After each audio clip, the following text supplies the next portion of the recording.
The fourth idea I want to put to you is of humanitarian visas. Much of the tragedy and chaos we've seen in Europe was entirely avoidable. It stems from a fundamental contradiction in Europe's asylum policy, which is the following: that in order to seek asylum in Europe, you have to arrive spontaneously by embarking on those dangerous journeys that I described. But why should those journeys be necessary in an era of the budget airline and modern consular capabilities? They're completely unnecessary journeys, and last year they led to the deaths of over 3,000 people on Europe's borders and within European territory.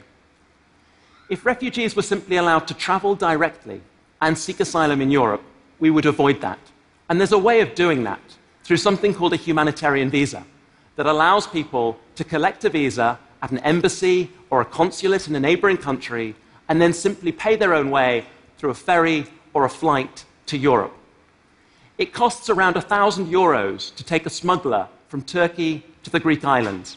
It costs €200 to take a budget airline from Bodrum to Frankfurt. If we allowed refugees to do that, it would have major advantages. It would save lives, it would undercut the entire market for smugglers, and it would remove the chaos we see from Europe's front line in areas like the Greek islands. It's politics that prevents us doing that, rather than a rational solution. And this is an idea that has been applied.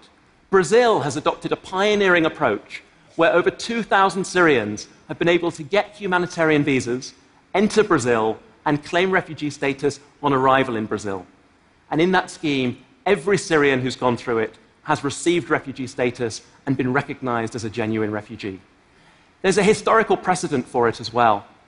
Between 1922 and 1942, these Nansen passports were used as travel documents to allow 450,000 Assyrians, Turks, and Chechens to travel across Europe and claim refugee status elsewhere in Europe.